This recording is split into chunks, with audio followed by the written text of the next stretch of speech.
Assalamualaikum warahmatullahi wabarakatuh. Perkenalkan, nama saya Helen Dwi Mawarni dengan NIM V1323033 dari kelas C. Jadi, di sini saya akan mereview materi yang telah diajarkan Pak Lutfi selama 7 pertemuan dalam mata kuliah Direct Marketing. Nah, untuk yang pertama ini, kita akan membahas apa sih direct marketing itu. Jadi, direct marketing itu merupakan sebuah ilmu dari pemasaran yang memungkinkan kita untuk melaksanakan tugas pemasaran tertentu dengan lebih efisien. Nah, si direct marketing ini dilakukan dengan mengumpulkan, menganalisis, dan menggunakan informasi tentang pelanggan dan juga prospek individu. Nah, informasi ini tuh memungkinkan kita untuk mengidentifikasi file dari si pelanggan dan juga prospek mana yang kira-kira itu uh, mungkin tertarik kepada produk kita, layanan, dan juga ataupun penawaran tertentu. Nah, si direct marketing ini tadi juga memiliki beberapa nama. Di antaranya itu ada one-to-one marketing, ada customer relationship, ada marketing ataupun manajemen.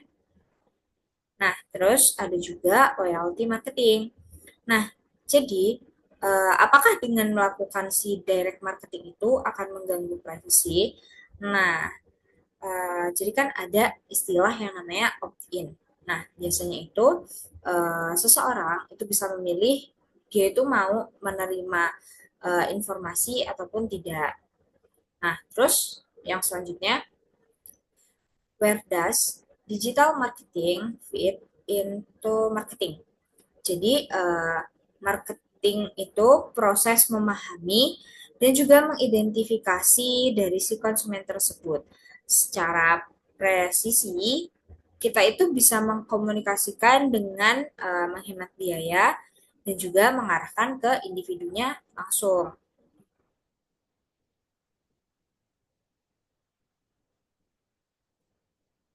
Nah, terus direct marketing ini tadi dulunya itu dilakukan secara face to face, misalnya kayak jualan kompor secara langsung. Nah, kalau sekarang tuh kan kayak nggak harus beli yang secara langsung, tapi kita bisa beli melalui si Shopee.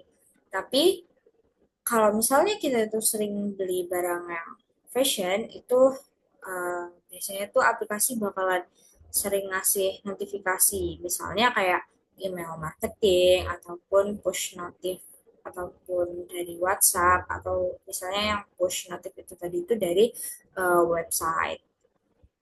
Nah, selanjutnya,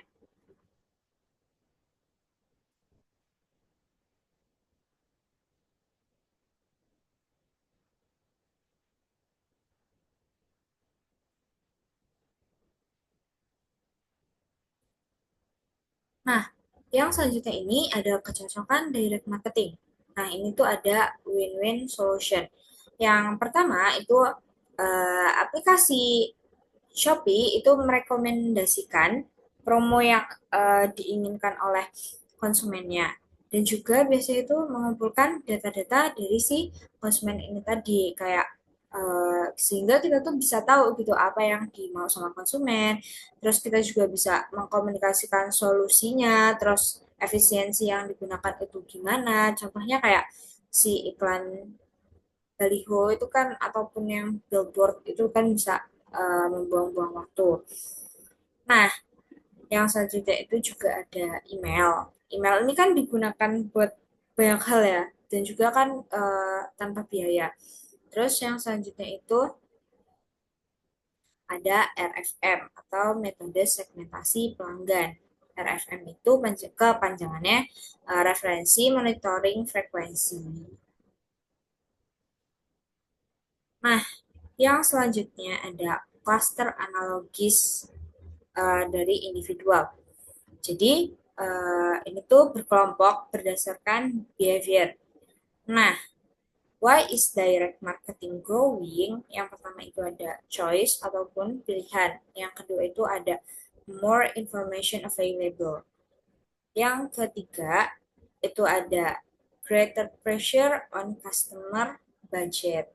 Nah, itu tuh apa ya? Kayak biar si konsumen itu lebih berhati-hati untuk memilih produk yang akan ditawarkan si ke targetnya tadi. Nah, yang selanjutnya, marketers itu harus punya database biar kita tuh nggak kewalahan. Yang selanjutnya itu ada market research itu untuk kebutuhan si pelanggannya. Nah, untuk yang level individu itu menyeleksi pelanggan yang tidak menguntungkan. Nah, ada juga berdasarkan hukum Pareto, yaitu 80% pendapatan dan juga 20% dari produk. Nah, dari mana sih datangnya informasi itu? Yang pertama itu dari market research. Jadi market research itu memahami orang, bisa memahami orang gitu kayak kapan orang itu tuh bakal beli produknya. Terus ada juga efisiensi anggaran. Selanjutnya itu ada uh, highlight ataupun kesalahpahaman pesan yang disampaikan. Nah, yang selanjutnya itu mengidentifikasi pelanggan yang tidak merespon iklan kita, menelaah konsumen yang menelaah konsumen yang apa sih yang mereka pikirkan tentang branding kita. Kemudian kita juga bisa dengan mengembangkan database, terus dengan melakukan kuesioner juga bisa, terus mayoritasnya itu tuh biasanya dipengaruhi oleh iklan. Yang selanjutnya itu ada the customer database. Nah, jadi biasanya tuh kita tuh memiliki beberapa data dari si konsumen itu tadi, seperti alamat pelanggan, terus kayak emailnya, terus ada detail dari si nomor teleponnya. Nah, selanjutnya itu ada value dari pelanggannya ataupun income, terus kayak kebutuhan produknya juga. Nah, kita tuh juga harus mengidentifikasi pembuat keputusan dan juga pemegang budget. Nah, yang selanjutnya itu kita akan membahas customer profiling and segmentation. Nah, jadi si direct marketing ini tadi bisa menjadi proses yang mahal atau cost efisien sesuai jika targetnya itu tuh sesuai sama si campaign-nya ini tadi. Kemudian menargetkan audiens yang spesifik, menghindari apa ya, buang-buang uang dan juga budget. Biasanya itu bisa pakai uh, broad scale advertising. Nah, yang selanjutnya itu ada customer analysis. Nah, customer analysis ini tuh dimulai dari analisis pelanggan terbaik.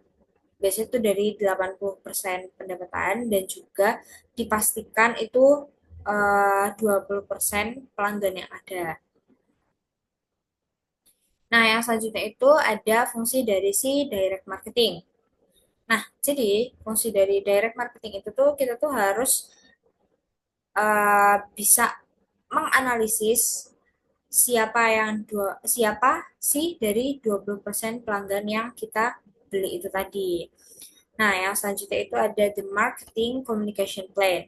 Nah, ini tuh uh, jadi tanpa budget marketing itu tuh nggak mungkin bisa jalan. Jadi uh, gimana sih caranya kita tuh bisa menentukan budgetnya gitu. Yang pertama itu kita harus mengidentifikasi budget apa aja yang kita keluarin. Nah, terus habis itu kita harus forecasting dengan performanya. Terus dengan forecasting itu tadi, maka akan membantu dari si strategi buat budgetnya. Yang selanjutnya itu ada the campaign planning process. Nah, yang pertama itu ada objektif spesifik, yang kedua itu ada cukup tahapan setengah, yang ketiga itu kita harus mengidentifikasi siapa aja target audiens dan juga menemukan mereka. Nah, Yang selanjutnya itu ada pendekatan komunikasi yang umum. Yang selanjutnya ada tentukan waktu yang tepat. Kemudian produksi creative plan atau gambaran yang akan dilakukan. Terus ada membooking media seperti kayak TV, billboard, website, Google Ads, dan lain sebagainya. Terus yang selanjutnya itu ada membuat maternal iklan.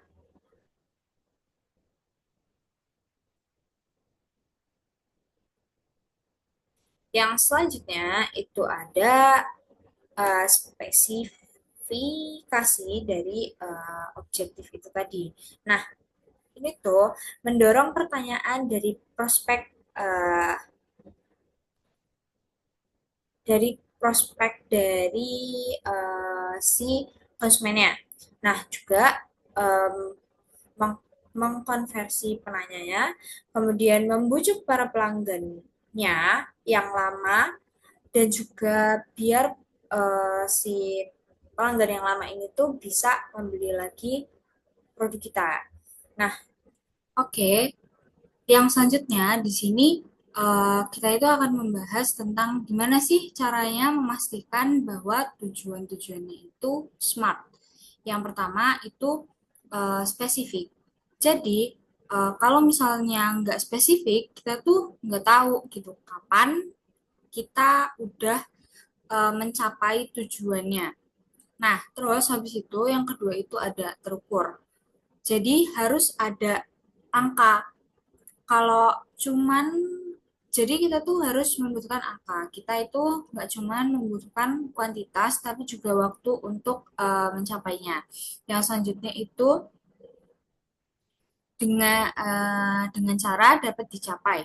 Jadi harus masuk akal dan juga harus bisa diraih.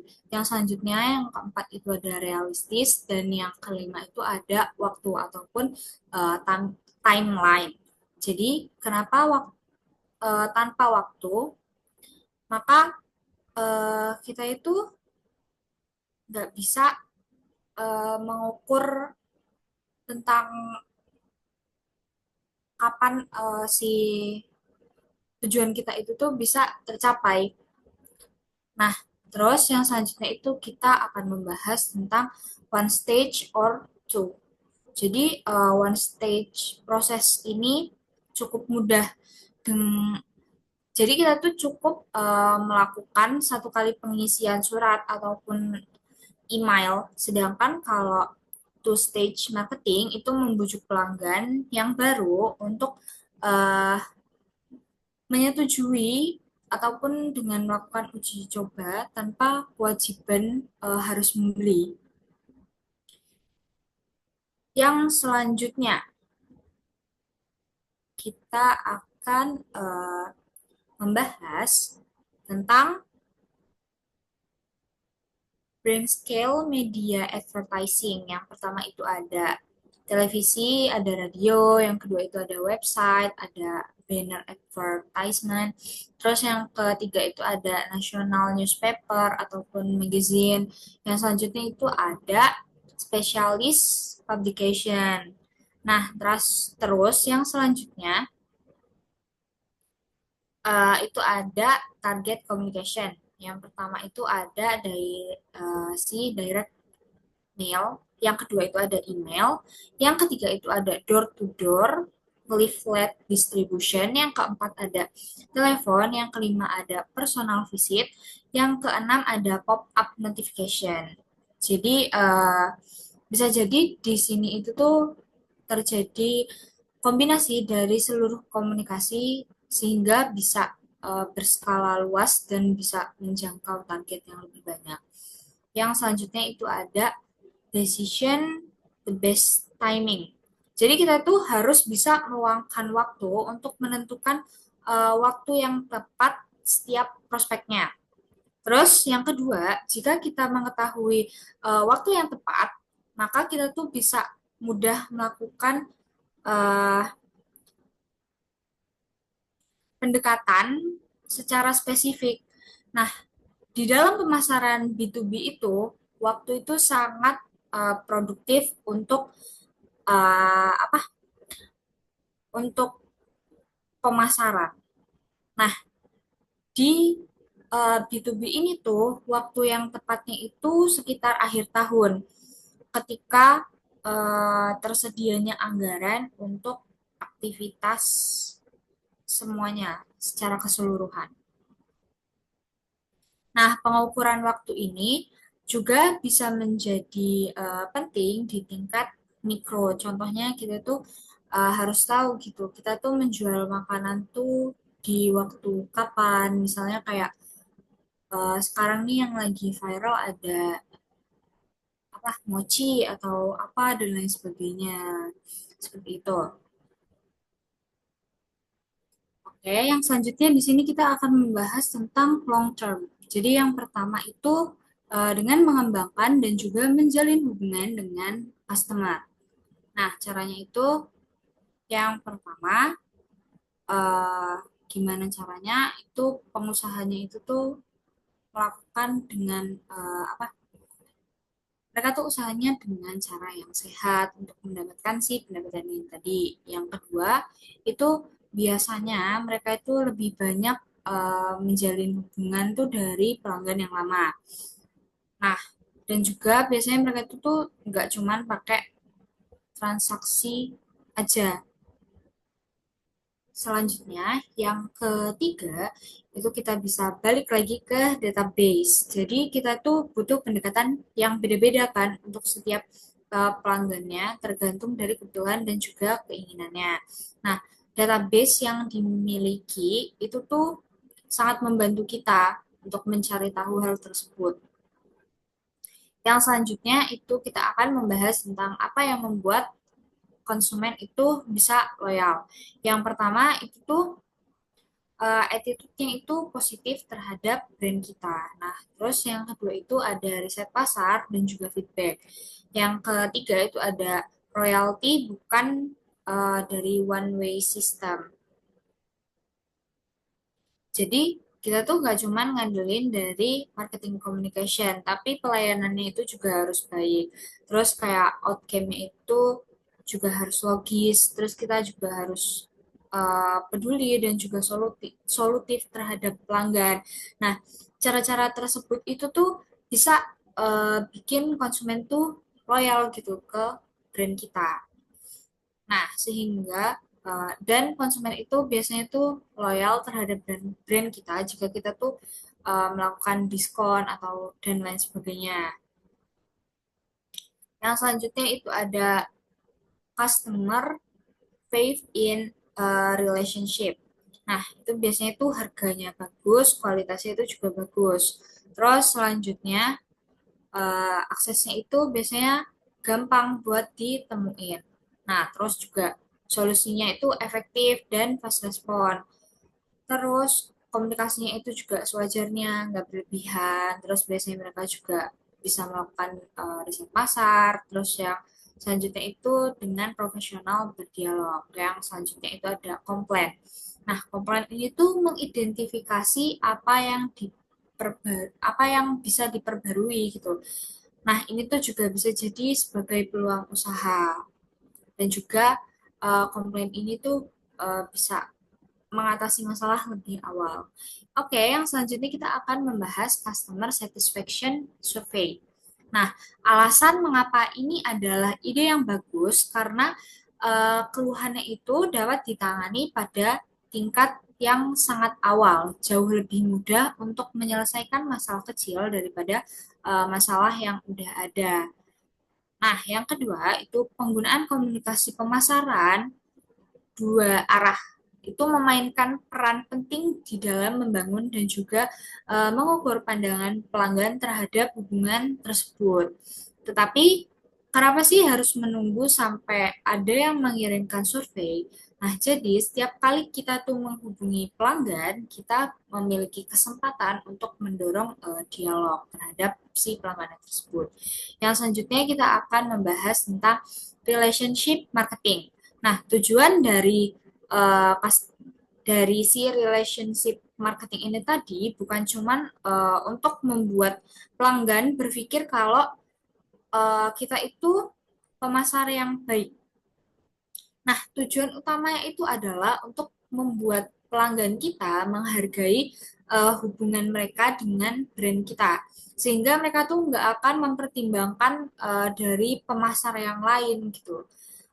Nah, ide pemasaran hubungan ini juga menunjukkan bahwa semua titik kontak dengan pelanggan itu harus dikelola demi kepuasan pelanggan.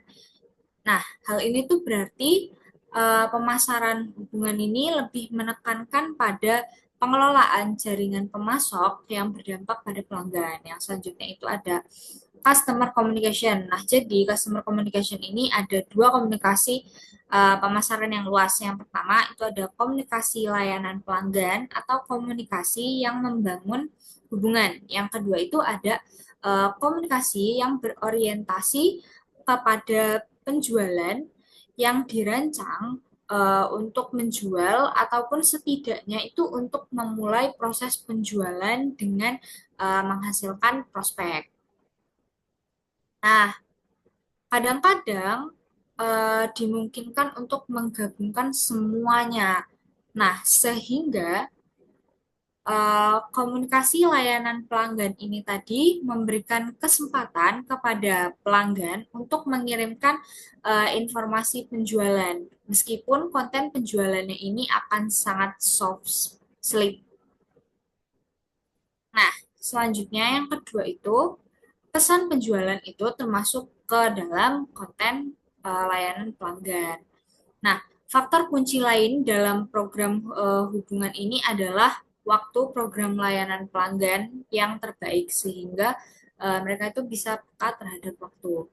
Yang selanjutnya yang akan kita bahas adalah memulihkan investasi Anda dalam retensi pemasaran.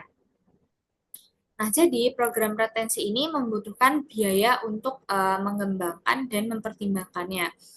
Nah, kenapa sih hal ini penting untuk dilakukan? Nah, hal ini tuh sangat penting untuk dilakukan karena segmentasi pelanggan kita itu tuh akan menargetkan pemasaran di eh, retensi mereka yang memiliki kecenderungan untuk membayar kembali investasi kita. Nah, ada 5 tahap utama dalam mengembangkan retensi dan juga loyalitas. Yang pertama itu ada klasifikasi pelanggan, yang kedua analisis segmen, yang ketiga ada steaming program, yang keempat perencanaan komunikasi, yang kelima pengujian dan juga evaluasi. Yang selanjutnya kita akan membahas tentang classification of customer.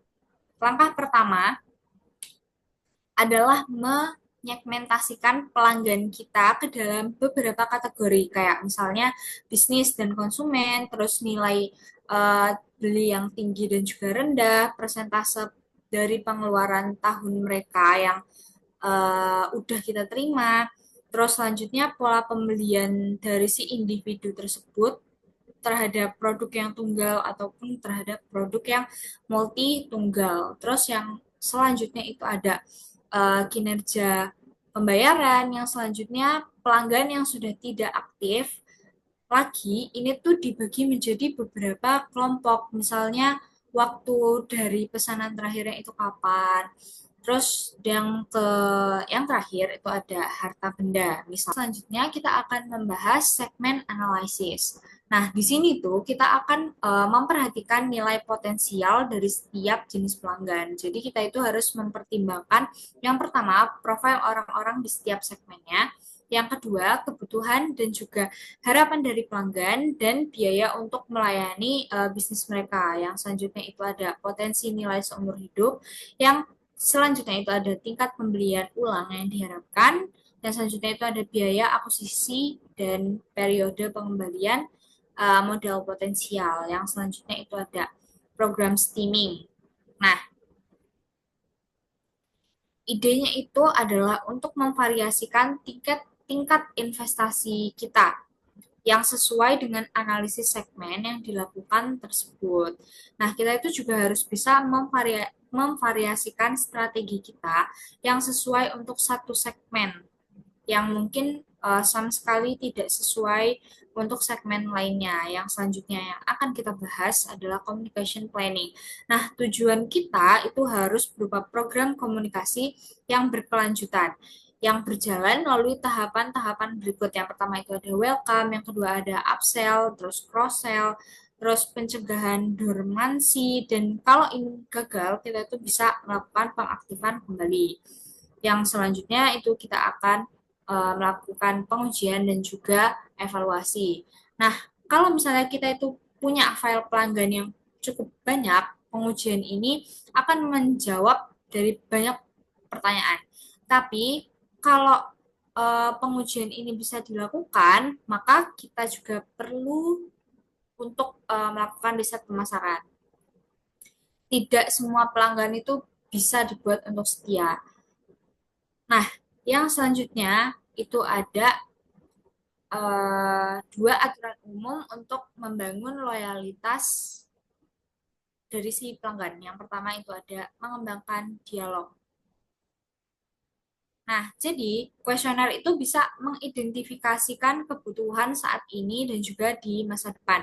Terus juga bisa mengidentifikasi dari tingkat kepuasan konsumen terhadap produk kita, layanan dan lain sebagainya. Nah, terus ada juga yang kedua, program komunikasi reguler, termasuk kayak surat sambutan, penawaran khusus, dan lain sebagainya. Terus yang ketiga, itu ada komunikasi yang dipersonalisasi. Nah, yang terakhir itu ada pengetahuan yang diraih dari umpan balik, misalnya kayak dari website ataupun dari Instagram. Selanjutnya itu ada, jadikan basis data kita itu bekerja untuk diri kita.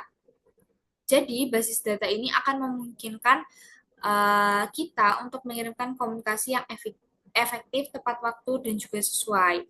Bisa melacak informasi yang terbaru, volume, dan juga detail pesanan yang akan mengidentifikasi peluang penjualan silang dan peningkatan penjualan. Nah, pemenuhan permintaan dan juga pesanan ini bisa membangun kepercayaan dan juga kepuasan pelanggan. Yang selanjutnya, kita akan membahas collecting customer information. Jadi, what information do you need? Itu misalnya itu ada tiga bagian, yaitu ada consumer, ada lifestyle data. Yang selanjutnya itu ada business to business information. Yang pertama yang akan kita bahas itu ada konsumen. Jadi kita itu harus tahu nama konsumen itu siapa, alamatnya di mana. Nah, terus intinya tuh berbagai hal ini tuh harus dituliskan dengan jelas.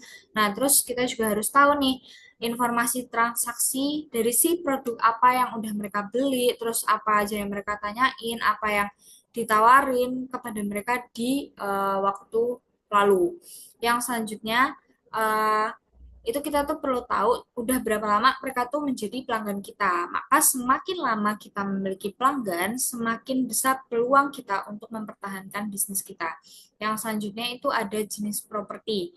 Nah, batasan utamanya itu berurusan dengan properti bergantung kepada uh, premis bahwa orang yang tinggal di jenis rumah yang sama memiliki kebutuhan, keinginan, dan karakteristik pembelian yang sama. Yang selanjutnya itu ada komposisi rumah tangga, misalnya kayak jumlah orang dewasa, terus anak-anaknya berapa, terus kayak hubungannya satu sama lain itu apa ya, seperti itu. Yang selanjutnya itu ada lifestyle data. Jadi data psikologis tentang individu tersebut, enggak semua rumah tangga itu bisa terwakili dalam berbagai database gaya hidup. Nah, rincian produk yang disukai di berbagai bidang konsumen itu juga diperlukan di dalam lifestyle data. Nah, data ini tuh isinya tentang usia, pendapatan, pekerjaan, dan lain sebagainya. Yang selanjutnya itu ada business to business information. Jadi, bisnis yang pertama yang harus dilakukan itu adalah business type. Mungkin berdasarkan kayak kode industri mereka, dan lain sebagainya. Nah, selanjutnya itu ada company size. Nah, termasuk ke dalam jumlah karyawannya, terus kayak ukuran omsetnya itu berapa, dan lain sebagainya. Terus yang ketiga itu ada usia bisnisnya. Nah, walaupun ini tuh nggak relevan, tapi itu sangat penting untuk dilakukan. Yang selanjutnya itu ada how to gain the information. Yang pertama itu ada internal, yaitu dengan kita tuh bertanya kepada pelanggan melalui apa tenaga penjualan ataupun melalui telepon atau kuesioner yang pas. Kalau mereka belum, kalau misalnya kita tuh belum punya basic data. Terus yang kedua itu ada eksternal, yaitu dari sumber-sumber seperti gaya data, seperti database gaya hidup di daftar salah satu pemilihnya. Nah, terus yang ketiga itu melalui riset pemasaran yang orisinil dengan menggunakan berbagai teknik. Yang selanjutnya yang akan kita bahas yaitu collecting information from existing customer. Nah, hal ini tuh melatih karyawan untuk mengumpulkan informasi di setiap kesempatan. Nah, yang kedua itu ada kuesioner khusus. Banyak sekali perusahaan itu menggunakan apa pemanis tambahan untuk mendorong orang merespon dan tidak diragukan bahwa hal ini tuh berhasil gitu. Nah, yang selanjutnya yang akan kita bahas itu ada signing a questionnaire. Nah, jadi ketika kita membuat kuesioner itu harus dibuat dengan mudah.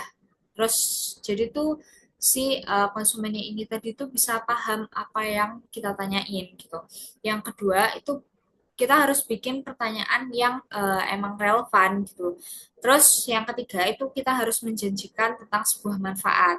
Nah, dan jangan bikin kuesioner itu tuh terlalu mencolok gitu. Kayak ya udah sesuai aja biasa aja gitu.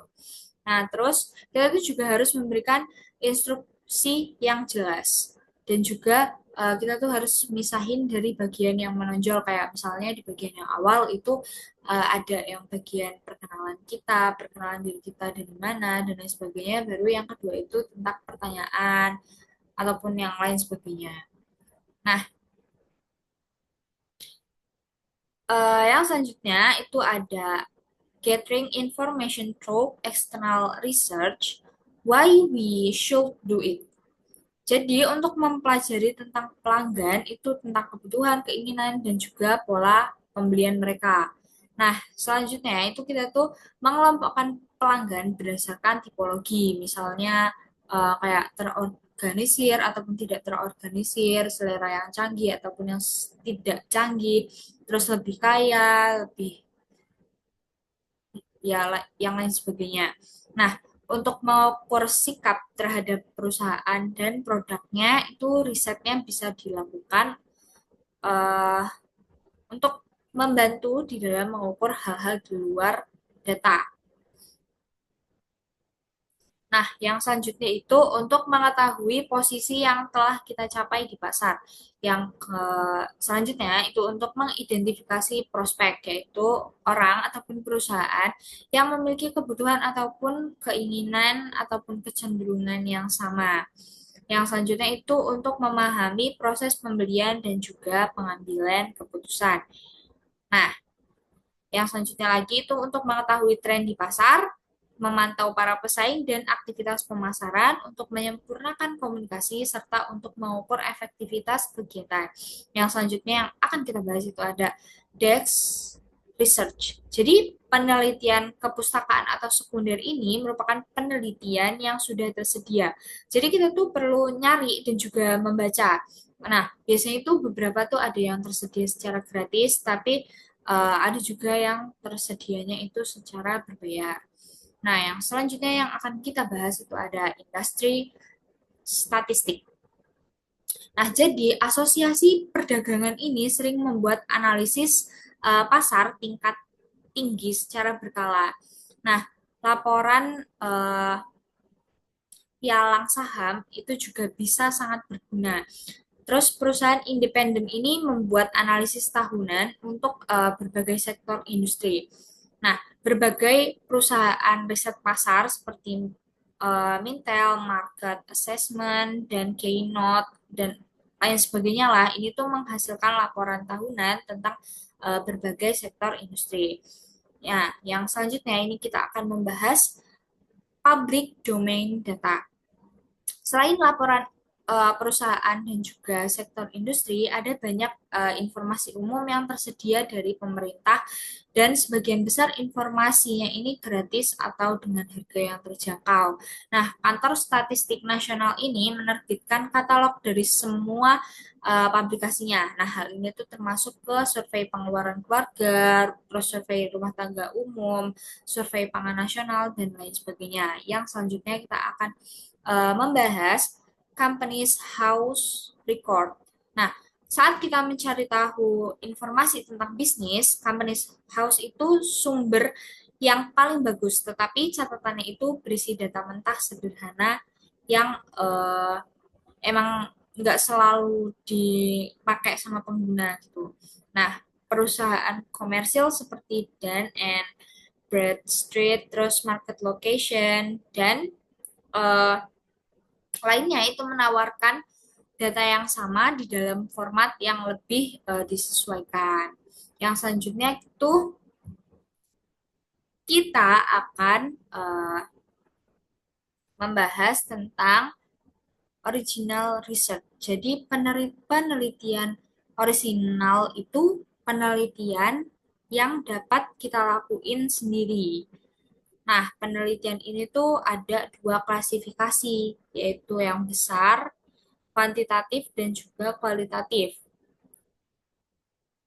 Oke, selanjutnya kita akan membahas tentang using the internet for information.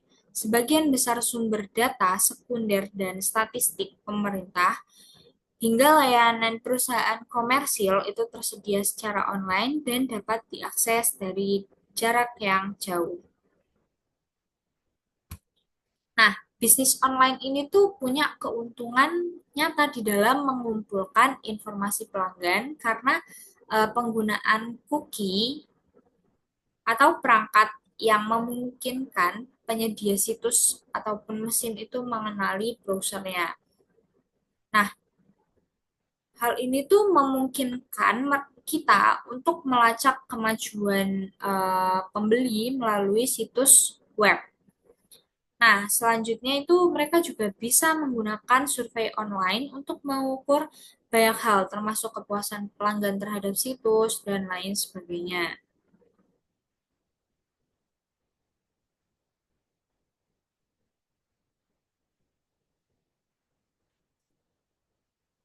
Yang selanjutnya kita akan membahas using your information. Ada dua alasan utama untuk mengumpulkan data. Yang pertama itu untuk memungkinkan segmentasi pelanggan dan juga prospek. Yang kedua itu untuk memungkinkan perusahaan menyesuaikan produk dan juga penemuan dan pesan dengan apa si penerimanya. Nah, segmentation. Segmentasi ini merupakan pembagian file pelanggan dan prospek yang besar ke dalam kelompok-kelompok yang lebih kecil. Nah, sebuah perusahaan produk perkantoran itu bisa melakukan segmentasi ke dalam perusahaan dengan ataupun tanpa departemen IT. Terus pita ukurannya itu tuh bisa memiliki apa karyawan sebanyak 50 dan lain. Misalnya dia juga karyawan yang nggak sampai 50, terus dan lain sebagainya.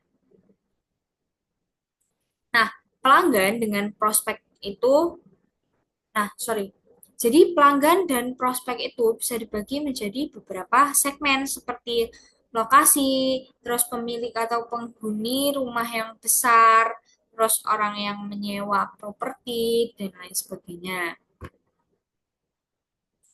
Nah, selanjutnya, segmentasi ini memungkinkan selektivitas. Jadi, meskipun komunikasi langsung ini mungkin nggak bisa bersaing dengan media massa di dalam hal biaya, tapi selektivitasnya ini tuh bisa lebih besar sehingga membuatnya menjadi pilihan yang paling efisien di dalam banyak kasus. Nah, posisi awal yang ideal itu mengetahui siapa yang akan tertarik dan kapan mereka itu cenderung berada dalam situasi membeli. Terus yang selanjutnya itu ada beberapa cara untuk memutuskan siapa yang akan dipilih dari daftar ataupun audiens. Yang pertama itu ada analisis basis data.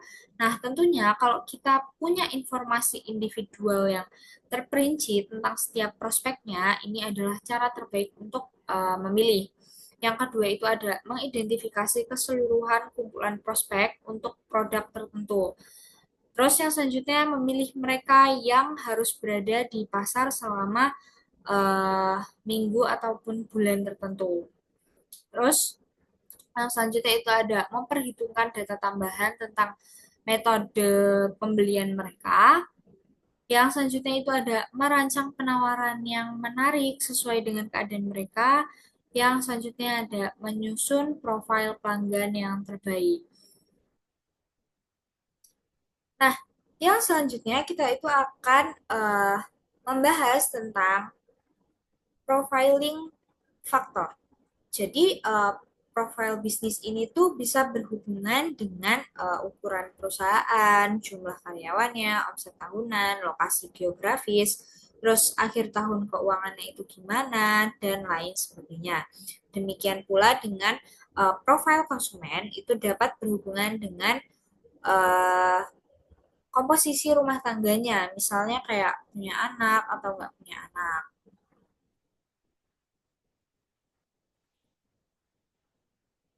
Lalu yang selanjutnya dengan mengisolasi faktor-faktor tersebut akan sangat membantu di dalam menargetkan segmen yang tepat untuk mereka.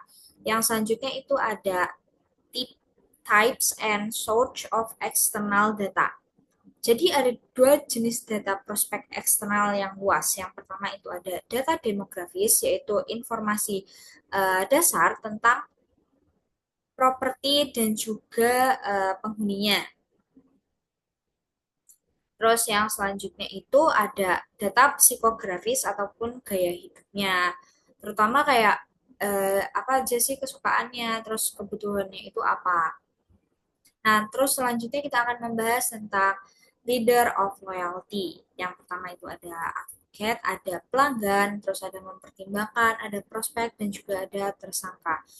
Nah, jadi the leader of loyalty itu merupakan perangkat yang berguna untuk membantu kita dalam menyoroti perbedaan antara berbagai jenis orang dan membantu kita menghasilkan komunikasi yang tepat. Komunikasi semacam itu bisa diterima dengan baik karena mereka itu mengenali situs setiap orang dan menyampaikan pesan yang relevan. Terus kita itu bisa mengkategorikan pelanggan dan prospek kita sendiri sesuai posisi mereka di tangga tersebut. Di tangga yang advocate, pelanggan, pertimbangan prospek dan tersangka ini tadi. Nah, terus uh, analogi tangga ini tuh menyiratkan kemajuan menuju posisi akhir di advocate. Penelitian telah menunjukkan kalau misalnya pergerakan naik dan turun tangga dan beberapa pelanggan itu melompat pada tahap ke yang advocate itu tadi. Terus, tenaga penjualan ini dapat menggunakan tangga untuk membantu mereka mengalokasikan waktu mereka, merancang strategi kontak yang tepat untuk masing-masing individu, dan lain sebagainya. Yang selanjutnya yang akan kita bahas yaitu adalah uses of the leader of loyalty. Nah, kecuali kita itu cukup tahu tentang mereka untuk menargetkan segmen yang akan kita buat yang sesuai ataupun relevan dengan kebutuhan mereka. Mungkin nggak semuanya itu efektif dari segi biaya untuk mengirimkan komunikasi langsung kepada mereka semua. Nah, kita tuh bisa memilih untuk memulai dengan pendekatan media yang berskala besar menggunakan televisi, media cetak, ataupun poster. Dan juga dengan penawaran yang sederhana untuk mengelola mereka. Nah, hal ini yang menyebabkan mereka tuh apa sih punya banyak asuransi langsung di dalam eh, memulai dengan iklan yang berskala besar. Jadi itu adalah penjelasan ataupun review dari materi yang sudah saya catat dalam mata kuliah Direct Marketing yang telah diajarkan oleh Pak Lutfi. Kurang dan lebihnya saya mohon maaf. Wassalamualaikum warahmatullahi wabarakatuh. Terima kasih.